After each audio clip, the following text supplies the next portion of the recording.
Hola, amados hermanos y hermanas, amigos y amigas, una vez más, bienvenidos a este canal de estudios bíblicos. Esta semana, como peruanos, estamos contentos, ¿verdad?, por la clasificación del Perú a los cuartos de final de la Copa América. Y en lo personal, con mi esposa, estamos felices también porque una nieta nuestra de 14 años se ha clasificado en Guatemala para los Panamericanos Juveniles de gimnasia rítmica que se realizará en Cali, Colombia, en noviembre de este año. Felices por ello, ¿verdad? Pero más feliz todavía de poder estar reuniéndome con ustedes para continuar nuestro estudio de la Palabra de Dios. La semana pasada hicimos un alto, una breve pausa en nuestro estudio del Salmo 119 para considerar la fidelidad de Dios, quien siendo un Dios eterno, sin embargo, es fiel por dos razones fundamentales. La primera, porque Él es la verdad. Dios es la verdad. Y como tal, no puede mentir. Por lo tanto, su amor y sus promesas son siempre verdad. Y la segunda razón es porque Él es inmutable. Como Dios eterno es inmutable y por lo tanto nunca cambia. Y por lo tanto entonces su amor nunca va a cambiar, nunca va a dejar de ser, y sus promesas se van a mantener hasta que se cumplan, porque Dios es fiel. Tal como dice el apóstol Pablo en 2 Timoteo capítulo 2, versículo 13, él dice, si fuéramos infieles, Él permanece fiel. Él no puede negarse a sí mismo. Dios no puede ir en contra de su propia naturaleza, porque Él es la verdad y porque Él es inmutable.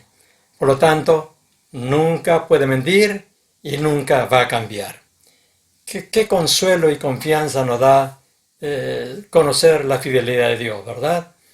Y esa confianza, esa seguridad, ese consuelo siempre serán posibles para nosotros, aunque las circunstancias empeoren, como todo parece indicar que así será.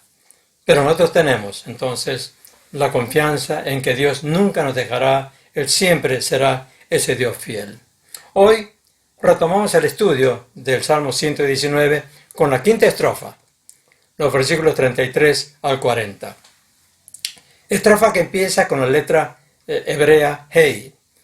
Y aunque todo el Salmo se puede considerar una oración extendida, una larga oración, sin embargo, en la sección o la estrofa que vamos a estudiar hoy, o que comenzaremos a estudiar hoy, es como una oración concentrada.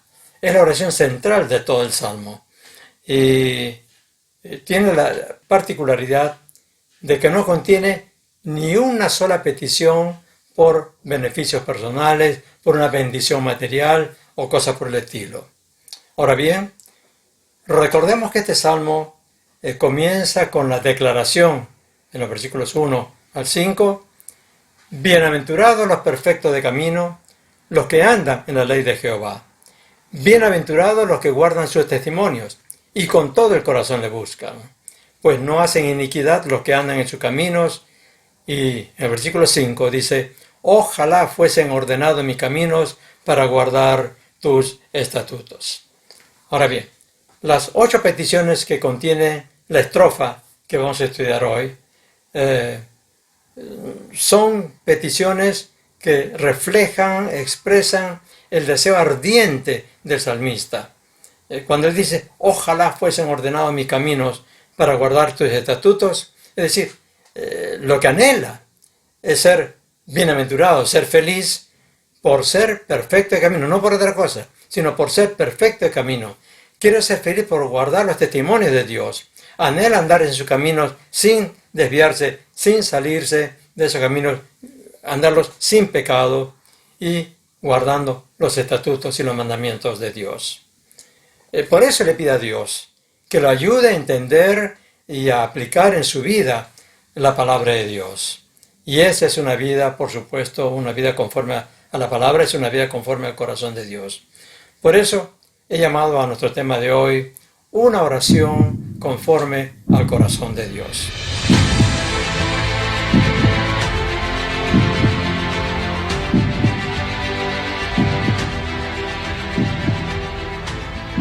Vamos a nuestro texto en el Salmo 119, los versículos 33 al 40. Enséñame, oh Jehová, el camino de tus estatutos, y lo guardaré hasta el fin. Dame entendimiento, y guardaré tu ley, y la cumpliré de todo corazón. Guíame por la senda de tus mandamientos, porque en ella tengo mi voluntad. Inclina mi corazón a tus testimonios, y no a la avaricia. Aparta mis ojos, que no vean la vanidad. Avívame en tu camino. Confirma tu palabra a tu siervo que te teme. Quita de mí el oprobio que he temido, porque buenos son tus juicios. Y termina diciendo, he aquí yo he anhelado tus mandamientos, vivifícame en tu justicia. Es verdad que son más que 8 versículos, pero en el estudio podríamos extendernos demasiado. Por eso, para no alargar mucho el estudio de hoy, vamos a analizar solo los primeros 4 versos de esta estrofa, dejando los últimos 4 para la próxima semana. Es mi oración que al estudiar cada una de las peticiones que contienen estos versos, recordemos no hacerlo como una simple recopilación de información para nuestro conocimiento de la palabra, sino como las estudiemos como inspiración y reto para que nuestras oraciones también sean oraciones conforme al corazón de Dios.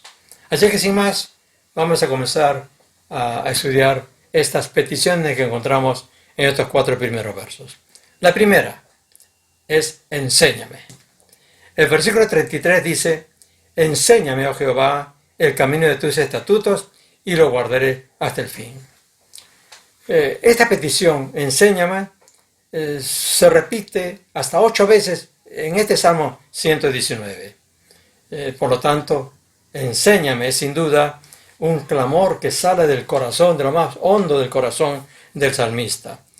Algo que él anhelaba profundamente, intensamente. Ahora bien, si David es el autor de este libro, como todo indica que así es, él solo pudo tener de la palabra de Dios, del Antiguo Testamento, el libro de Job, que fue escrito antes de David, los 5 libros escritos por Moisés, Génesis, Éxodo, Levítico, Números y Deuteronomio, y el libro de Josué, porque el resto del Antiguo Testamento, todos los demás libros de los profetas, fueron posteriores a David, y por supuesto el Nuevo Testamento mucho más, ¿verdad? Entonces, era muy poco de la palabra escrita que David tenía a su disposición.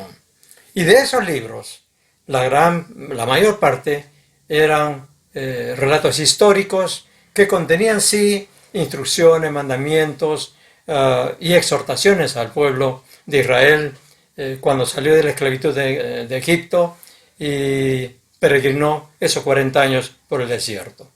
Ahora, en esos libros, mayormente históricos, se podía intuir algunos aspectos del carácter de Dios, pero mucho quedaba oculto. Y eso era lo que David anhelaba.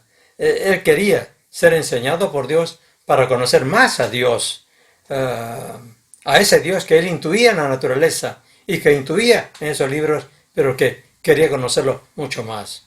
En el Salmo 8, los primeros 4 versículos, David dice lo siguiente: Oh Jehová, Señor nuestro, cuán glorioso es tu nombre en toda la tierra. Cuando veo tus cielos, obra de tus dedos, la luna y las estrellas que tú formaste, digo, ¿qué es el hombre para que tengas de él memoria y el Hijo del Hombre para que lo visites? Es decir, David se maravillaba, se asombraba al ver la maravilla de la naturaleza, lo que él podía ver con sus propios ojos nada más.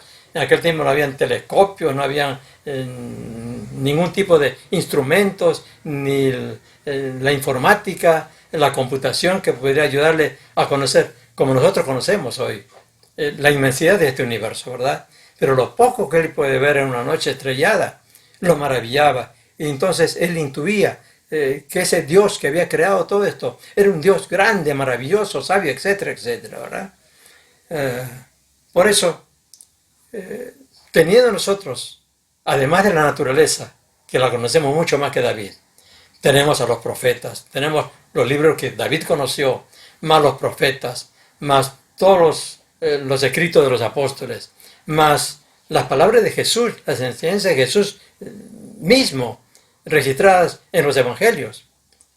Teniendo todo esto, ¿cómo no debemos amar y dejarnos enseñar por esa palabra que la tenemos a nuestra disposición en todo momento, en todo tiempo?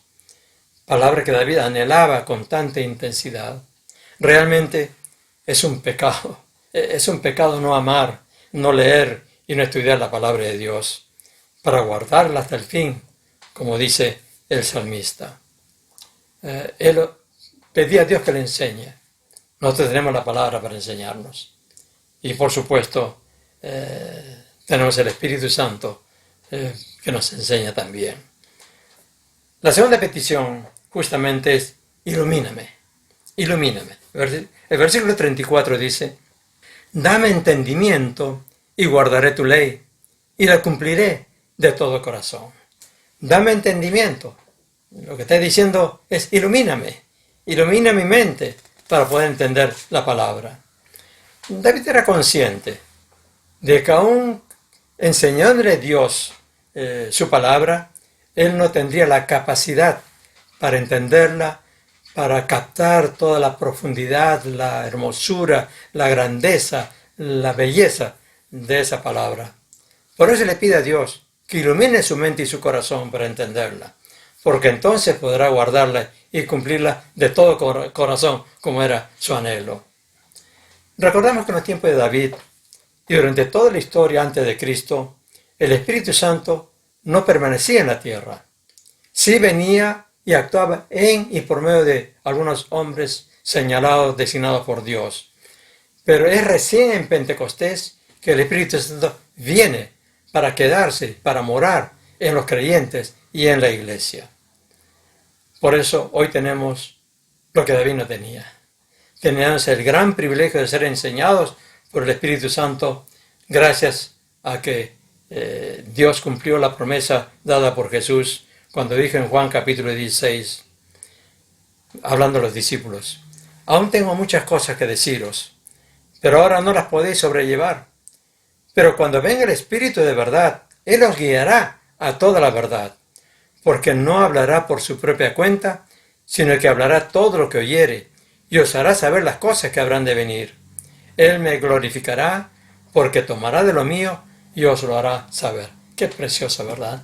Qué preciosa promesa que Dios está cumpliendo al darnos su Espíritu Santo. Lo que nuestra mente humana no puede captar, lo que la mente natural no puede captar, teniendo el Espíritu Santo, tenemos entonces, como dice el apóstol Pablo, la mente de Cristo. Ahora sí podemos entender. Yo recuerdo en el colegio, en la secundaria, se leía todas las mañanas una porción de la palabra de Dios. Pero la palabra entraba por aquí y me salía por acá. No entendía nada. Sí entendía la gramática, entendía el significado de las palabras, pero no entendía el mensaje. No entendía qué me estaba revelando acerca de Dios. No lo captaba. No lo captaba espiritualmente y por lo tanto no tenía ningún efecto en mi vida. Pasaron años, pero cuando conocí a Cristo, cuando le entregué mi vida y mi corazón, cuando puse mi fe en el Señor y lo recibí como mi Salvador y Señor, pues algo cambió. No lo entendía bien todavía, pero volví a leer esa misma Biblia que la había escuchado tantas veces, la había leído tantas veces antes, pero ahora sí la entendía.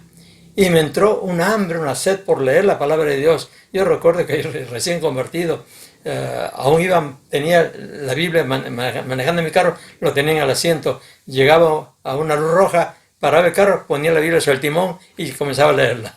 Y muchas veces me quedaba tan absorto leyéndola que hasta que oía el claxon de los carros que venían detrás, recién me daba cuenta, dejaba la Biblia y continuaba manejando. Esa es la obra del Espíritu Santo en nosotros, porque se cumplió la promesa del Señor que ese Espíritu Santo nos hará saber todas las cosas, nos hará entender lo que antes no entendíamos. Ahora, es verdad que hay partes de la Biblia que nos cuesta entender o que no entendemos, porque desconocemos el contexto histórico, el contexto cultural. Ha pasado tanto tiempo desde que fueron escritos los libros de la Biblia, de 2000 a 4000 años prácticamente, ¿no? Hay tantas diferencias en el idioma. Sin embargo, hay lo que es fundamental, lo que es básico y necesario para nuestra vida espiritual, para andar en los caminos de Dios y agradar a Dios. Eso es perfectamente entendible. Con la sola ayuda del Espíritu Santo que está en nosotros, lo podemos entender todo perfectamente. Ya si queremos profundizar, si queremos conocer más, ahí vamos a necesitar ayuda de comentarios o de la predicación o de estudios como este, ¿verdad? Pero, qué importante, sí, es pedir a Dios, como David, como el salmista, pedir que nos ilumine más y más, que ese Espíritu Santo nos ilumine más, que nos haga entender más, para ir conociendo más y más profundamente y entrar más profundamente en esos misterios de Dios. Así que pidamos al Señor que nos enseñe por su palabra y que nos ilumine para entender esa palabra. La tercera petición es guíame, guíame. El versículo 35 dice, guíame por la senda de tus mandamientos, porque en ella tengo mi voluntad. Guíame por la senda de tus mandamientos. Guíame es aquí el pedido del salmista. David ha reiterado y reitera sinceramente ante Dios su deseo y voluntad de ser fiel a los mandamientos de Dios. Pero reconoce con la misma sinceridad que le falta la fuerza, que no tiene el poder para mantenerse fielmente en el camino. Por eso su petición de que Dios le guíe, para no salirse de ese camino, para no extraviarse del camino, de ese camino de la obediencia y de la santidad. Jesús diría, siglos después de haber sido escrito este salmo, en Mateo capítulo 7, entrad por la puerta estrecha, porque ancha es la puerta y espacioso el camino que lleva a la perdición, y muchos son los que entran por ella. Porque estrecha es la puerta y angosto el camino que lleva a la vida, y pocos son los que la hallan.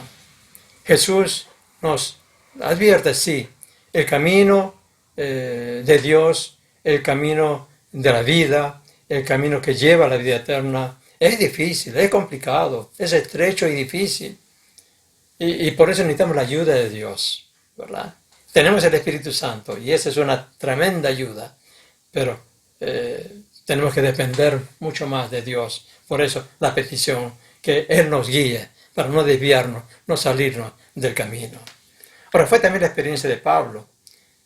Cuando escribe Romanos capítulo 7, los versículos 21 al 23, en realidad todo el capítulo tiene el mismo tema, pero él dice en los versículos 21 al 23, así que, queriendo yo hacer el bien, hallo esta ley, que el mal está en mí, porque según el hombre interior, me deleito en la ley de Dios, pero veo otra ley en mis miembros que se rebela contra la ley de mi mente y que me lleva cautivo a la ley del pecado que está en mis miembros. Pablo está hablando de una lucha que puede vivir el creyente. Pero Pablo no se queda en la lucha interior que vivía, sino que continúa y cuenta su victoria en esa lucha en los versículos 24 al 25. Él dice, miserable de mí, ¿quién me librará de este cuerpo de muerte? Y él me da la respuesta, gracias doy a Dios por Jesucristo, Señor nuestro.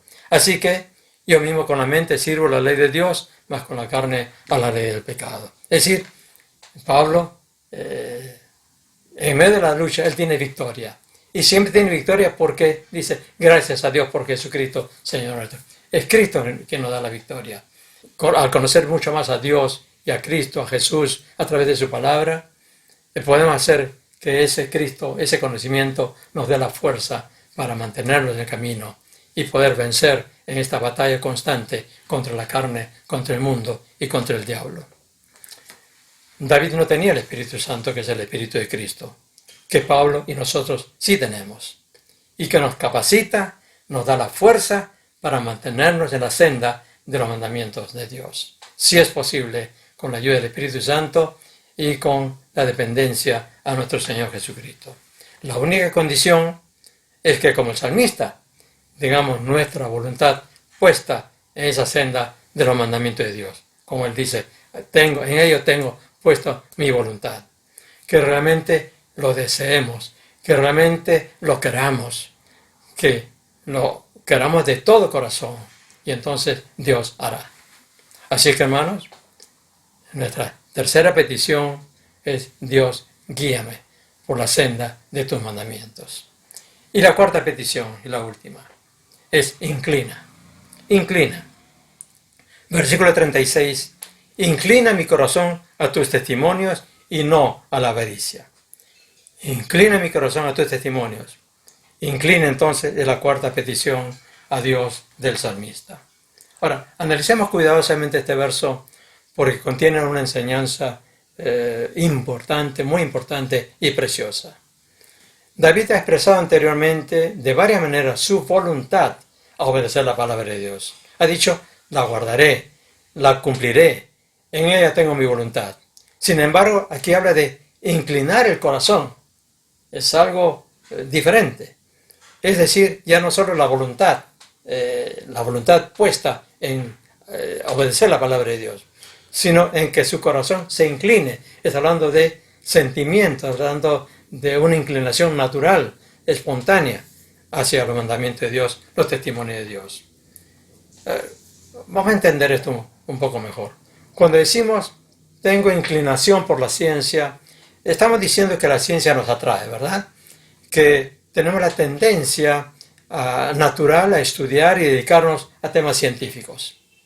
Si decimos tengo una inclinación por el arte, estamos diciendo que nos atrae el arte y que tenemos la tendencia a disfrutar, a dedicarnos a las cosas artísticas. Es la inclinación natural, ¿verdad? Entonces, cuando David le pide a Dios que incline su corazón a sus testimonios, y no a la avaricia, está reconociendo que su corazón tiene la tendencia a ir a la avaricia. Y él sabe que ello va en contra de lo que debiera ser su inclinación, su tendencia, su inclinación natural como varón de Dios. ¿Por qué usa la palabra testimonios? Porque dice, inclina mi corazón a tus testimonios. En otras partes usa la palabra estatutos, mandamientos, ley, juicios, etc. Pero aquí usa la palabra testimonios. Lo que ocurre es que todos los otros términos, mandamientos, estatutos, juicios, ley, tienen que ver con lo que Dios quiere que el hombre haga, cómo debe conducirse en la vida, ¿verdad? Pero testimonios tiene que ver con lo que Dios es el testimonio de Dios, de su verdad, de su ser, de lo que Él es. Entonces, cuando David pide a Dios que incline su corazón a los testimonios de Dios y no a la avaricia, Él le está pidiendo que incline su corazón a lo que Dios es, a su grandeza, a su perfección, a su inmensidad, a su justicia, a su pureza, a su belleza, su sabiduría, etcétera, etcétera. Esa es la inclinación que David está pidiendo. Que todo lo que Dios es sea la riqueza que Él atesore en su corazón, que su corazón anhele, que Él tenga la tendencia a acercarse, a conocer más y a disfrutar más de todo lo que Dios es. Y que eso lo traiga por encima de toda atracción, de toda riqueza material. Hermanos, vivimos en un mundo materialista y materializado, que promueve la avaricia en todas sus formas. Si no es por el dinero o la riqueza, es por el éxito, por la fama, por el poder, por los placeres, por la moda, etc. Y como dice Pablo en Colosenses capítulo 3, versículo 5, cuando él exhorta a los creyentes y le dice, haced morir pues lo terrenal en vosotros, fornicación, impureza, pasiones desordenadas, malos deseos y avaricia, que es idolatría. Y avaricia, que es idolatría. No nos engañemos, hermano. La avaricia es idolatría. ¿El dinero es necesario? Sí. ¿El éxito y los placeres son deseables? Sí. ¿La fama y el poder pueden llegar aún sin buscarlo? Sí. ¿Las modas son inevitables? Sí. Las modas van cambiando porque el mundo hace que cambien. Pero cuando buscamos esas cosas con afán, cuando lo ponemos por encima de la búsqueda del conocimiento de Dios, de la persona de Dios, de la palabra de Dios, caemos entonces en la idolatría, caemos en la avaricia. Y Jesús dice en Mateo capítulo 13, versículo 22, en medio de la parábola del sembrador, Él dice, el que fue sembrado entre espinos, este es el que oye la palabra, pero el afán de este siglo y el engaño de las riquezas ahogan la palabra y se hace infructuosa. Ahí está el peligro de la avaricia por las cosas del mundo. Sea dinero, sea poder, sea fama, sea el éxito, sean los placeres, sea la moda. Cuando nos afanamos por eso, eso nos va a alejar del Señor y va a ser, dice, infructuosa la palabra. Es decir, podemos estudiar la palabra, leer la palabra, pero no dará fruto en nuestra vida porque nuestro corazón está puesto en otra cosa. Nuestro corazón está inclinado a otras cosas. Y el apóstol Pablo reafirma esto con mucha fuerza en 1 Timoteo capítulo 6. Él dice, porque los que quieren enriquecerse caen en tentación y lazo, y en muchas codicias necias y dañosas, que hunden a los hombres en destrucción y perdición. Porque raíz de todos los males es el amor al dinero, el cual codiciando algunos se extraviaron de la fe y fueron traspasados de muchos dolores. La avaricia, sea por dinero o por otras cosas, que ponen otras cosas por encima de la palabra de Dios y del Señor y del amor a Dios y de la comunión con Dios y del agradar a Dios, eso entonces nos va a dañar en forma irremediable nuestra vida espiritual. Así que nada puede ser más conforme al corazón de Dios que una oración que contenga esta petición. Inclina mi corazón a tus testimonios y no a la avaricia, ¿verdad? Inclina mi corazón a tus testimonios, Señor, y no a la avaricia. Entonces hemos visto ya las 4 peticiones en estos 4 primeros versos de esta estrofa del Salmo 119. Concluyendo entonces, recordemos esas 4 peticiones. Enséñame el camino de tus estatutos. Ilumíname para entender tu ley. Guíame por la senda de tus mandamientos e inclina mi corazón a tus testimonios. Son las 4 peticiones que deben ser parte de una oración conforme al corazón de Dios.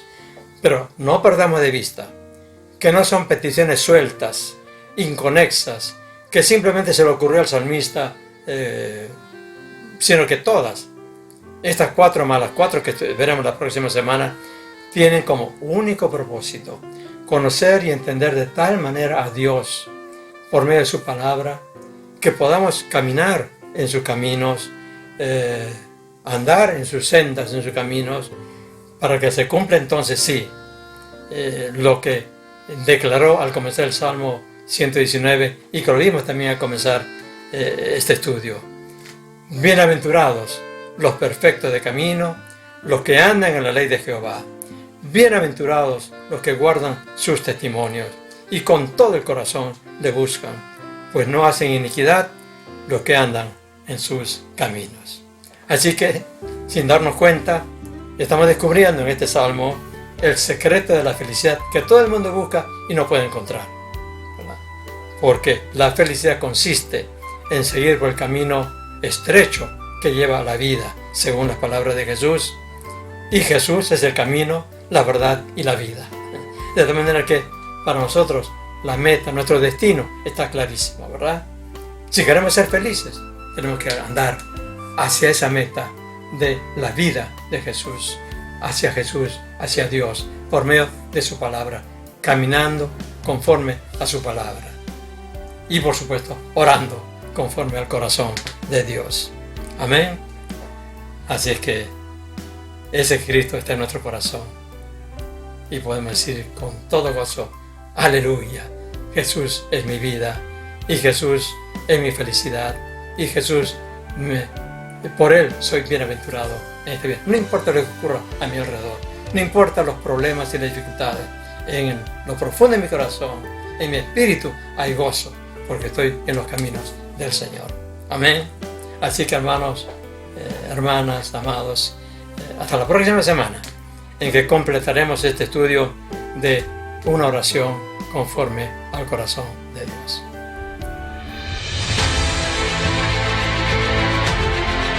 Deja tu comentario aquí abajo.